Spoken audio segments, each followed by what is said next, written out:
SmashFactor. Ripping driver, going for it.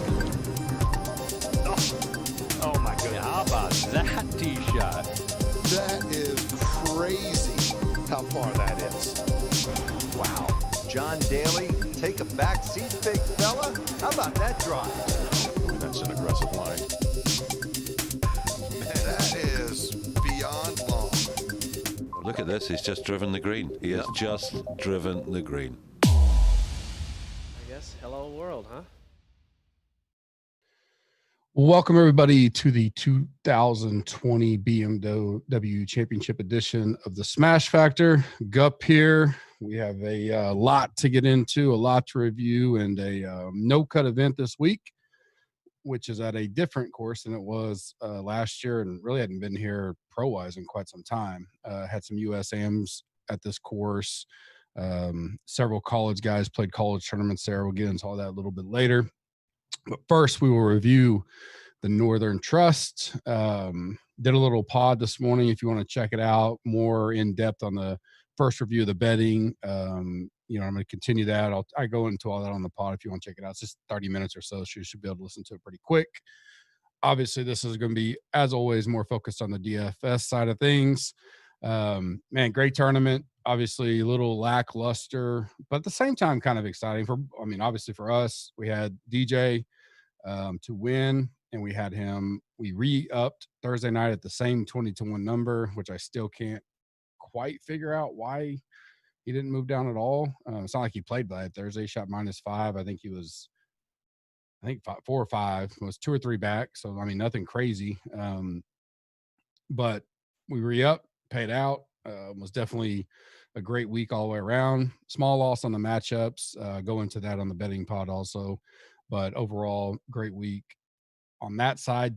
DK side, we just had tons and tons and tons of screenshots last night of guys that did super well. Obviously, having way overweight on DJ this week, being 8 to 9% on most contests. Even 5 of 6s did pretty well. I had several 5 of 6s that cashed. All my 6 of 6s cashed. It was a low 6 of 6 week in general. So having the leverage and only 4-ish% on 6 of 6 has definitely led to a lot of big green screens in the community, which is always awesome to see.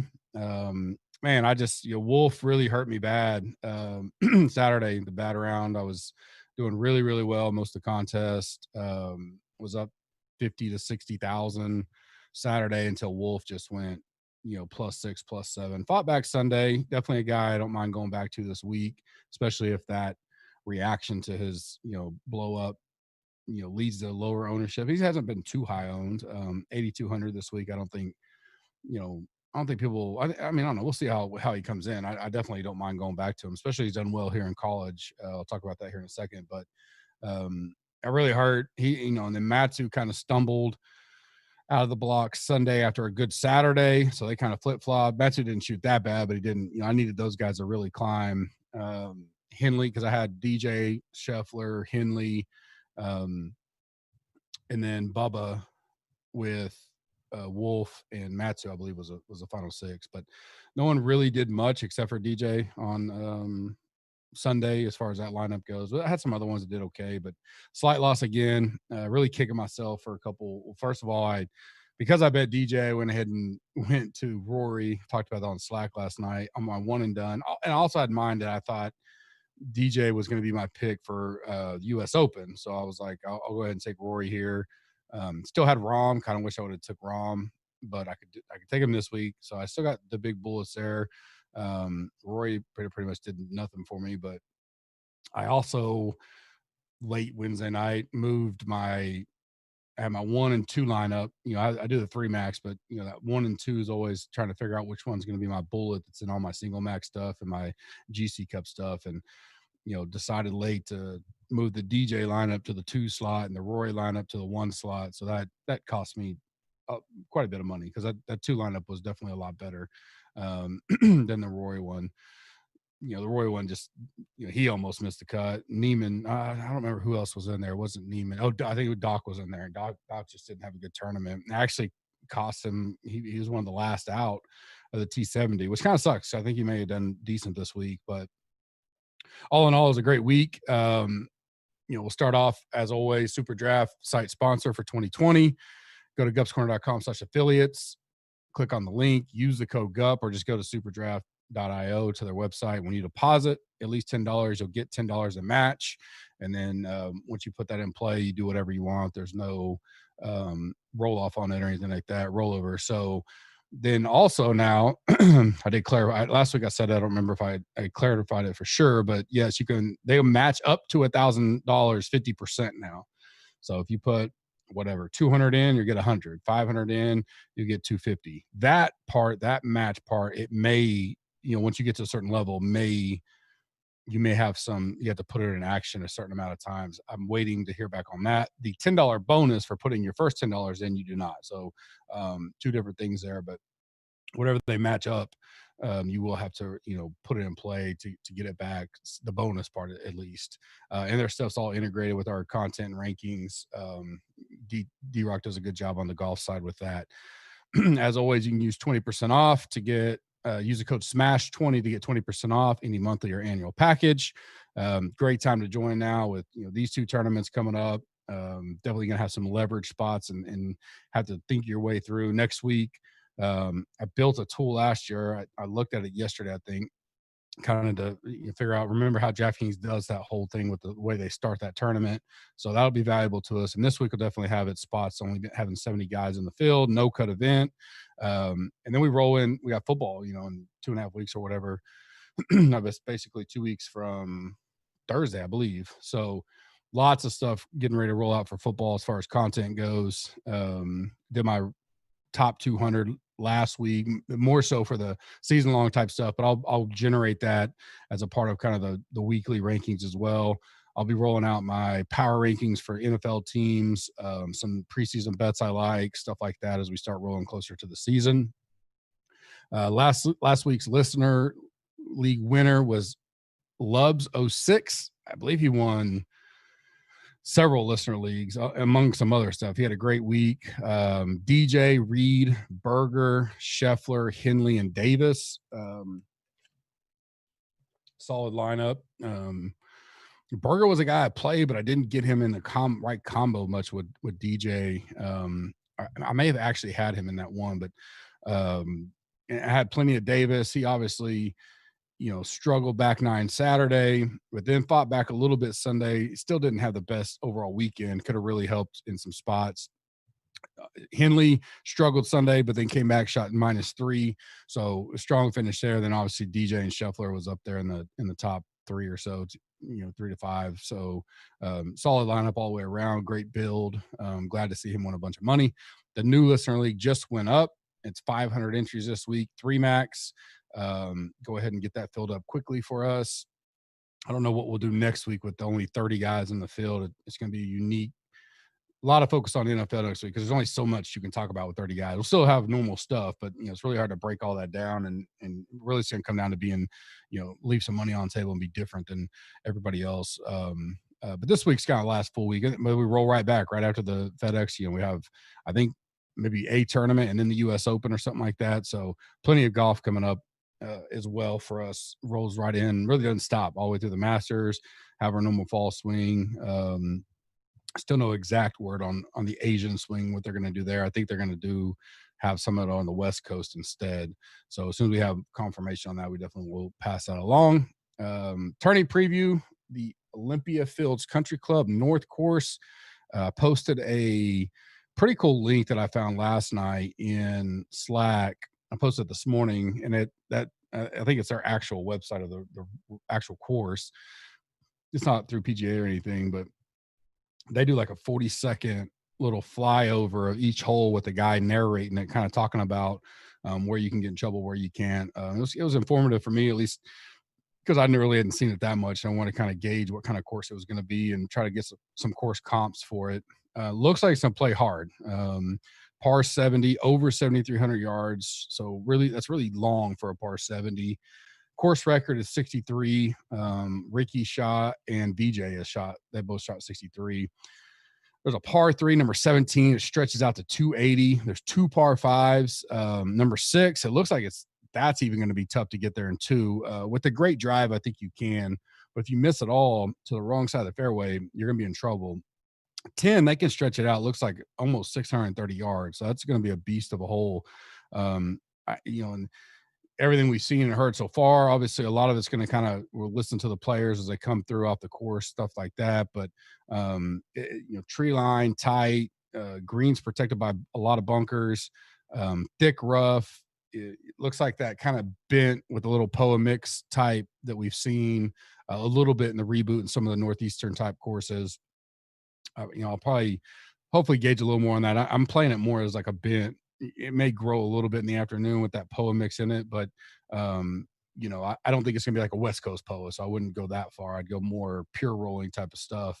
But the rough looks to be so thick that with it being so long of a course that that driver distance plus accuracy kind of deal is really going to be key this week. I don't think you're going to be able to bomb and gouge this course unless you can bomb it straight. So if D-Chan goes out there and he's controlling his driver and gets it straight, then yeah, I think he certainly can have the leverage. But all these guys are going to do that. Rom, Rory, JT, DJ, all these guys can, even guys that aren't that long, can still hit it pretty good. Wolf, he can bomb it. He's decently accurate off the tee as well. So those are the guys that are going to probably pop and be talked about quite a bit. With 70 guys, we're going to have to make some clear cuts there and figure out which way we want to go. Definitely will have more come Wednesday on E9 as far as how the course seems to be playing. I'm having it. There's no weather concern. Look, it's hot for me, for Chicago, not necessarily in the South, or not Chicago. It's up there in Illinois, but hot 90s, a little bit of wind, maybe I think one day partial rain, but nothing as far as weather. And these guys will all be playing so close in time that there's really no, stack advantage, even if there was something. No cut, like I said, I had the winning score around 12 to 14. I think it's going to play a lot tougher than what we've seen so far. For the most part, maybe one guy gets hot and can run it up there 16, 17, but I think quite a bit of these guys are going to struggle to get above 10 under from what, seen, read so far. Maybe we're wrong on the model that I'll be posting. I put the results from the BMW Championship, although none of the last 4 have been at this course. The course fit ranks that I have in there are from my model built in the tools based on courses that I feel from everything I read line up like this. So 2 different deals there. I'll make sure I note that when I post it. BMW champion. The only reason why I did that just to post it because it's kind of playoff time. Big serious to get to that. Getting that top 30 next week is huge for these guys. So I just wanted people to see how they've done there. Prior winners of the BMW Championship, although it's been different courses, Tiger, DJ, Rose, Rory, Horschel, Day, DJ, Leishman, Keegan. We had Keegan 2 years ago at 125 to 1, and then JT last year. So pretty top level talent. And by the time you get this part of the season, you're going to be down to that. Zach Johnson won in 2013 as well. So those kind of guys, just compete in this type of time. More so that course fit ranking is what I'm looking at based on the courses. I think, maybe it's like Colonial, but Colonial's shorter for sure, but definitely that tree line type effect. That longer is really going to put it out because you want to be safe off the tee, but you don't want to keep having like long irons into everything. So it'll be interesting to see how guys attack it or talk about attacking it as we get through the week. 6 guys in the 10K again, 5 guys in the 9K, 14 guys in the 8K, 20 guys in the 7K, and 25 in the 6K. Obviously a lot different than we're used to with only 70 players, 7 and 6. We've had 6K as much as 97 guys, I think, here recently. So, but you're balanced, right? You got a lot of good guys. Top 70 guys in the FedEx have obviously played well. A lot of them have a good form coming in. So it's really going to come down to unique construction this week because you can make a case for probably most all these guys. There's no like scrubs in there or anything like that. My stats that I'm looking at, on a Monday morning or Monday afternoon now, ball striking approach around the green, driving distance / accurate drives type of blend, and then approach proximity. deep dive stuff. I know I'm going to go look into some bogey avoidance because I think that's going to matter this week. And then kind of wait to see what I hear tonight, tomorrow before doing the rest of the deep dive report for you guys. If you're new to the pod, thank you. Appreciate it. Numbers continue to grow steadily. Always appreciate that. I do a dirty dozen breakdown. So 3 picks each. The first 3 are salary driven ranges, and the last tier is a flop, a fade, or a sleeper. I'll have a roundtable wrap up this week, a little shorter because I can't talk about everybody, and it kind of gets overwhelming or hard to break down. Talk about strategy a little bit, then go through betting, probably a little quicker on that, just because I had the full pod out on that this morning, and then a little bit of one and done, and we'll get out of here.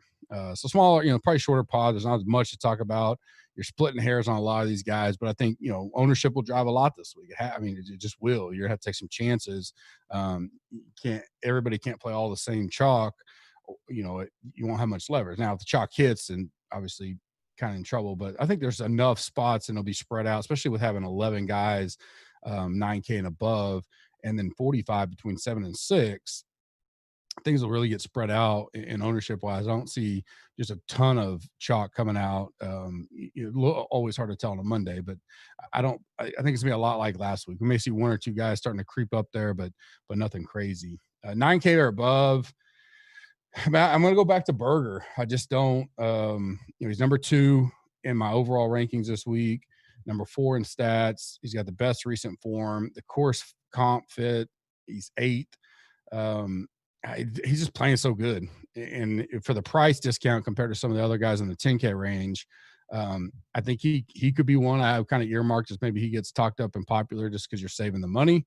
But I think there's enough guys in that 6K range, because it's no cut event, that you can kind of take some chances on that you don't necessarily have to look for the savings if you don't want to.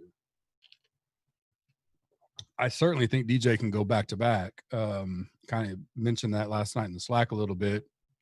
11.5, you're obviously paying up for him now. I don't know how to gauge what the ownership on him is going to be. It's going to be interesting to see. He comes in, second, 13, or what was it? Sorry, a 12th, a second, a first. So he's got good form in these last 3 tournaments. He always does well in these playoffs.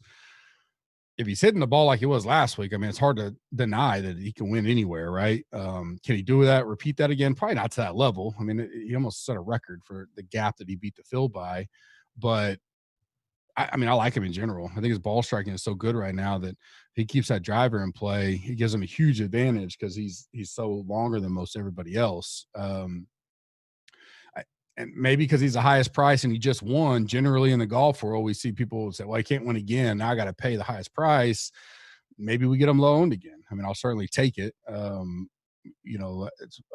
He wasn't high on my initial rankings last week. When I say that, he was 13th, but he climbed to 3rd by Wednesday, and then you get the ownership discount. It was a must play. That's where I was by Wednesday night. I had plenty of Rory, and he did okay, but I wouldn't, perfect on everything, but certainly had some good. We had plenty of good plays in there, especially that final Wednesday article stuff was really spot on, which is seen by the community. That's why we did so well.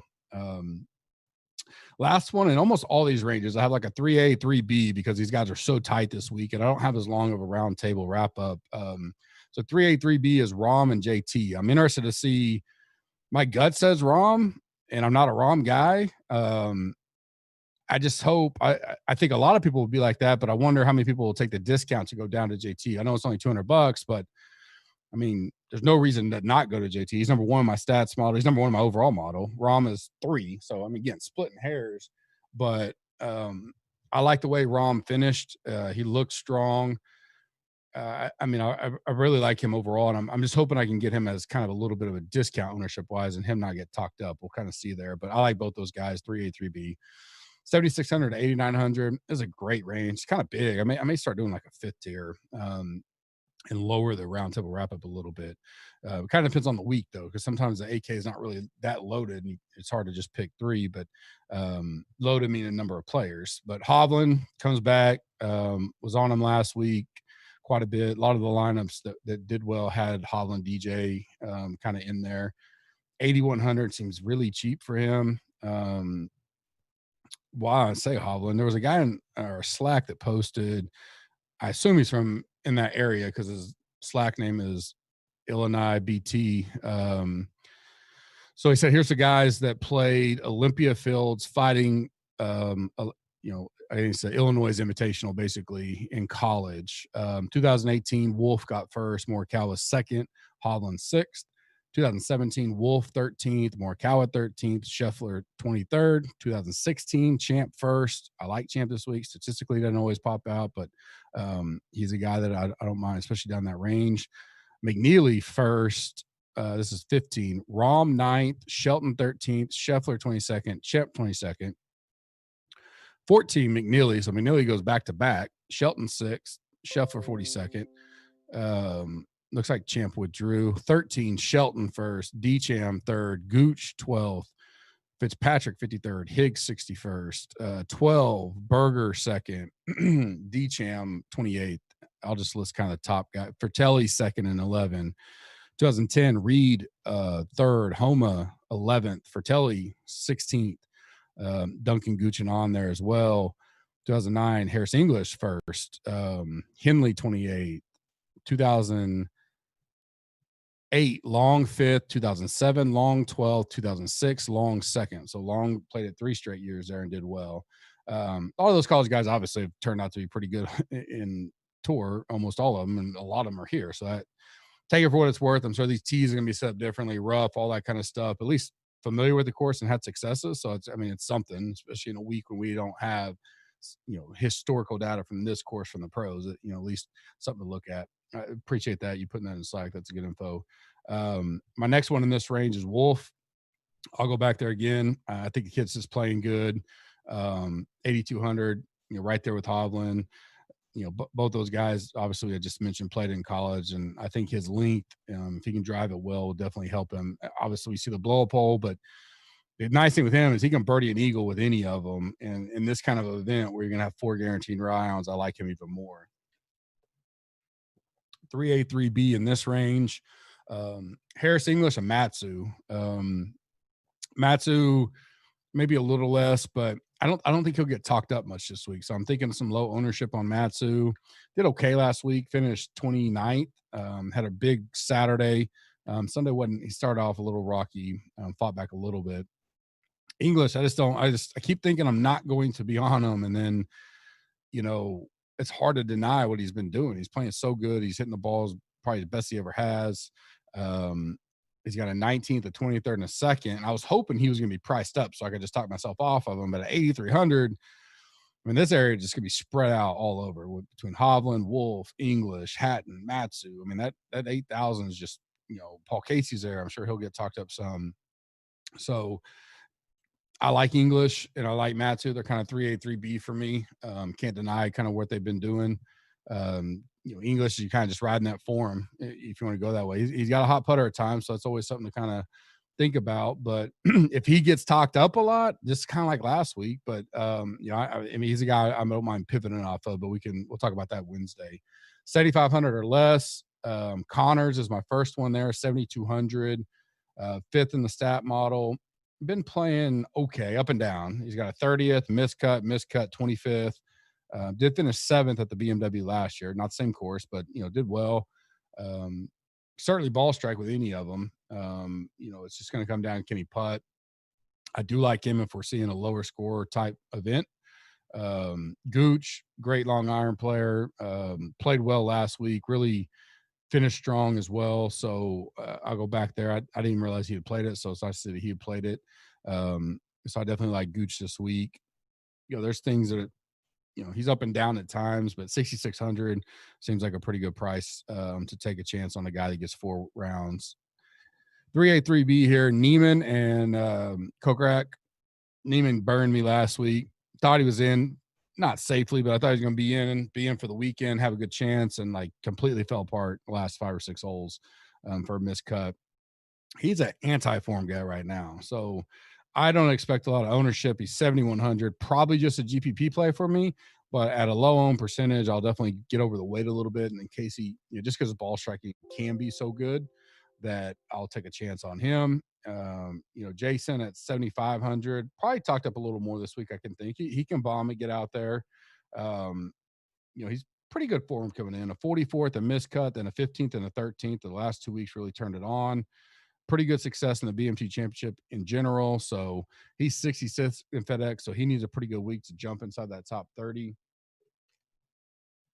But I don't mind taking a chance on him. He's another guy that I like in a no-cut format. Last tier, flop, fade, and sleeper. I think my flop, and it's probably most people probably go this route, is Rory. I just don't know where he's at mentally. He's mentioned the whole no fan thing kind of gets him going through the motions. Can he show up and win? Certainly. He's still Rory. He always tends to seem to be popular still, but would I play a Rory come Wednesday if we're showing sub 10% like DJ last week? Sure. I 12, 13%, and I can be way over the field. Yeah. But I think he has the highest upside to not return his value, but the ownership may dictate otherwise. Just pure statistical play. He's a guy I think would flop right now, and I don't have much interest going into. I just can't trust it yet. My fade is going to be Usti. I assume he's going to be pretty high talked up. He's been playing great. $8,000, pretty steady, especially for a no cut event. That range is kind of spread out, but I can see. I mean, he played really good last week. Finished 13th. Was up there at the top for a while. He's just a guy that what I'm looking at, he doesn't seem to pop anywhere. And so at $8,000, there's other spots for me to pivot in there and go around. So I'll fade Usti this week. My sleeper is going to be Tyler Duncan. I like playing him at no cut events because, he is a guy that definitely gets hot and can score, but he can get in trouble and get some bogey streaks going, and he can flirt with cut lines. But when you give me 4 rounds with him, I think he can score a lot. And a 6,400 can really open up some things in some GPP builds. Don't quite know if I'd get to him in a probably not bullet, but maybe a 3 max, but for sure that 20 lineup build, I'd have some Duncan. I like him a lot right now. Round table wrap up, like I said, a little shorter this week just because I don't want to list off 50 guys. Shoffley, I think between him and Berger, probably both garnish pretty good ownership there. Kind of see how that plays out. Morikawa, same deal. He's at 9K range. Story going out. Actually, I got a text by someone last night saying that, he shot at 84 yesterday at another course in Chicago that plays pretty tough. But, that's an anecdotal thing. I think I'm going to put too much into it. But he's a guy I mentioned last week. That's why I wasn't really on him was, when he doesn't have that A game, like irons and all that stuff, like his putting isn't, it's not elite by any means on the tour.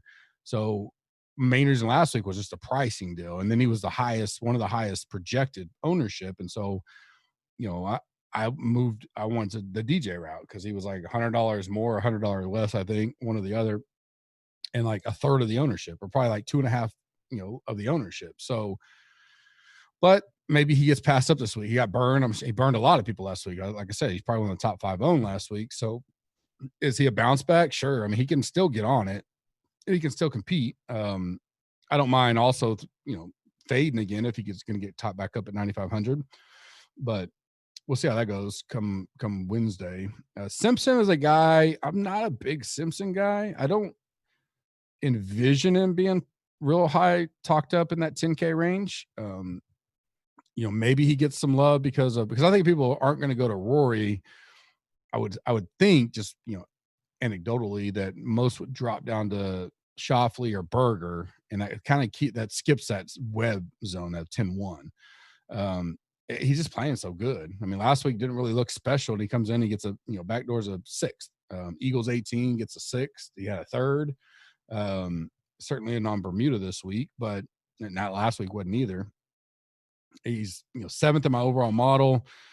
I project lower ownership on him right now. We know he can get popular in certain tournaments for sure, but there's so much around there that I think he may be a forgotten guy. So I like keep an eye on Webb. Already mentioned Scheffler. I like Scheffler, 9,000. Maybe people don't want to pay up for that this week, but he's got a 15th, a 4th, and a 4th coming in. So the form's there. I'm just going to, kind of like last week, on keeping it simple, I'm just going to ride that form. And he's playing great. He can bomb it. He can get birdies. He can hang. So I don't mind playing him at 9K at all. Hatton, a guy, finished strong. Finished 25th overall. Struggled Friday, I believe, but 8,300. He's a grit vet kind of guy. I think he'll do good. He's 17th in the FedEx, so he can really bolt up there with a good week this week. Finau, don't mind playing him. I liked him last week. I talked about him and Day last week, but they both just kept climbing the ownership ranks. And, I decided to go underweight. I think I went underweight on Finau, and I think I faded Day completely. Now, they both missed a cut, so now you got bounce back potential. People may be off of them. I like Finau way more than Day. Day's 9,200. Seems high for that, but Finau at 8,700 could possibly get right back up there, talked up and chalky again. So I mean that's the thing to keep an eye on come Wednesday. Cantley, I don't see too many people getting on him. He's kind of just not done much. Missed the cut last week, hadn't been in the greatest form. A 35th to 43rd. And a missed cut at 8,900, though. If I can get some ownership leverage at a low owned guy, he's a guy to keep an eye on. Answer I like a lot. He almost made my 76 to 8,900 range. 7,700, 19th in the FedEx Cup. He's 23rd in my overall model. I think he can play in a course like this and compete, and I think he's got a good shot to do well, especially getting four rounds guaranteed. Same with Palmer. Palmer has up and downs at time. We've been on Palmer for a while, but I like him this week. He putted great last week, but he's got good ball striking approach, all that kind of thing. Long enough to compete. So I like his form coming in. 7,600 seems cheap. I like both those guys right there in that price range. Strowman's a guy keep an eye on. 6,400. Probably not the best setup, but especially you start building a lot of lineups, he could definitely give you some leverage there. I don't mind going back to Henley, 7,800. Played great last week. He's number 2 in my stat model. 4th in recent form. Of course, Fetty's average for the field, but I like him. I like him in general. That price is a little low, I think, with his upside. We saw it last week. So 7,800, like him. Those are 3 guys right there give you a pretty good balance type you can spin off of between Answer, Palmer, and Henley. Fratelli, we saw he's played this course. 31st in my model overall. I think he can do well. He's 59th. He needs a good week to get inside that top 30. Same with Henley. He's 61st, but he's a low price guy, GPP guy you can take a look at. And then final Tiger. I like Tiger more as if we get to, he finished strong Sunday. I imagine he'll probably have a little more ownership this week. Because of strong finish, and then now he's 8,600. Guaranteed 4 rounds. The more I hear by Wednesday, if it's going to be tougher, the more I like Tiger. He can grind out tough courses. We've seen that. I like him where he only has to get to 10, 11, 12 under to have a chance on Sunday instead of, 18, 19 under. So that's going to kind of drive, depending on what we hear come Wednesday. But he's in the mix for me as of now. Overall this week, kind of talked about it. You're going to have 70 guys if you're doing GPPs. I think you have to keep it tight, the core tight. And if not, be unique in the way you're building and setting up things construction wise. Leaving money on the table is always a way. We talk about that, but obviously the Glorious Nucleus article I do mixed with the Triple G. Hopefully we can get some good building ideas there and wrap it all up come Wednesday on E9. It really hits in on kind of the strategy for the week on where we're aiming at by the time we hear everything and get going by Wednesday. But personally, I think I'm just going to pick those spots where I have to take. I think this is an easy week where people start getting a little bit of everybody and just hoping it all hits. And because it's hard to, you got JT Rom, DJ, Webb, D-Cham, Rory still, Berger, Schauffele, Morikawa. All those guys right there, you can't have all of them, although you could certainly make an argument any of them can win this thing. So it's hard to make those cuts. But when you do it, if it pays off, like last week with DJ, it's great, because you got leverage on the field. I'd rather make the tough cuts up top and be more spread out down below just because a little more risk reward with those guys. With a no cut, though, I don't mind getting some of those guys in my builds and just kind of seeing where I'm at there with a pretty tight core in my upper range, 8,000 above or something like that, or even 8,500 and above. Quick bets. This morning I kind of went through the whole card, so you can go listen to that. 10 that I kind of settled on as first glance that I kind of like. Berger 22-1, Champ 100-1, Hovland 40-1, Scheffler 33-1, Wolf 40-1, Matt 233 to 1, Reed 33 to 1, Answer 80 to 1, Henley 80 to 1, and then maybe Tiger 40 to 1, depending on how we feel the tournament's going to go out. One and done. Another big tournament, big pot. You got to go your big guys. I mean, if you're kind of dead for this segment, maybe you're saving it for the last one. This is a tournament because there's only 70 and you got a guaranteed cut. Maybe you go for the skin type play. Plenty got like a Palmer, maybe even Casey, Answer. Those kind of guys that upside to win certainly could be a unique Wolf, maybe even the Scheffler type, because a lot of guys, if they have them, they're probably going to use your JT, DJ, Rom, maybe even Rory, Morikawa, Berger. All those guys are certainly in play here for one and done. As always, Wednesday night, we'll be in the chat room, 4:30 Eastern time. So we'll start at 3:30. Been able to kind of start to adjust the schedule for when we're going to be double dipping for me, doing NFL and golf.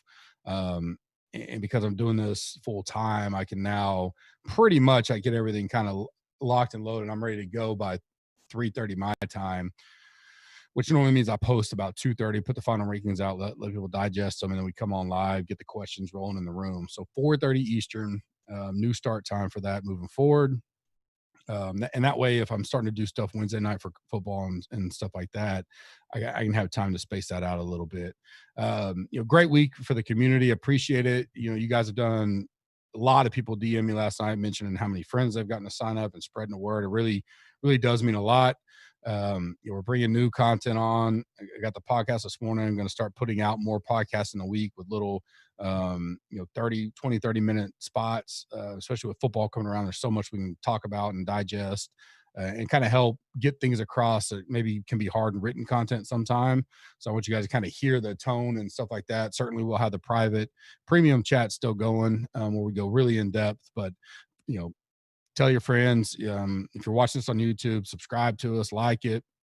It goes a long way. Our numbers continue to climb. Ryan's doing a great job with the NASCAR pod. We're hoping to grow. Maybe get, Tommy start doing a UFC one down the road. We'll definitely, if we have full-fledged college football slates and everything like that, I know Bobby will be doing DFS type model for college football. I'll be gearing that Cup in the Gup, or Cup with Gup pod. We'll certainly be gearing some bets, especially Mondays. We'll kind of take a look at the, first view football lines, golf outright, stuff like that. And then throughout the week, we'll kind of hit different spots, kind of an informal format to keep things going. But, for me, the reward of seeing so many people do well, even when I lost like 12-15% maybe of my bankroll last week on main slate. Showdown, I got close to breaking even. I hadn't finished calculating all that, but betting obviously cleaned up, which was great. But I want to have a huge DFS week, but I had some of that as good as my core was, as much DJ as I had some key misses also. But when everybody's able to put that together and we have, 200,000 plus in winnings in the Slack, man, it's really cool to see that when you guys spread that word for us and help us grow, that means a lot to us and the team takes a lot of pride in that. And hopefully we show that to you guys, and hopefully you guys appreciate it. I certainly do. So with that, I'll probably be on tomorrow morning, do another pod update. I'll take some DMs on that if people have suggestions, if there's stuff they want me to talk about on that. But we got so much with football coming up. I'm going to start talking about my power rankings, team by team, which is more for the betting side. And then looking at, top running backs, top wide receivers, top quarterbacks. And as the DFS gets closer and closer, we obviously will go through that throughout the week, potential spots and leverage and stuff like that. So a lot going on. The tools are rocking and rolling. I hope you guys appreciate those. We're working on the football ones as well. Those will be rolling out as we get closer to the season. And the Green Machine is, like I said, it's in beta for the multi-position sport layouts now. And so hopefully, I'm pretty sure we'll have that all kind of hopefully worked out by the time football season gets here. If not, within the first week or two, so you can do the lineup generator for NFL, NBA, MLB, stuff like that. So exciting things coming. Appreciate the help. Appreciate you guys' support. It really does mean a lot. I will see you Wednesday night, E9, 4:30 Eastern. Be sure to spread the word. Thank you. Have a blessed week. SmashFactor.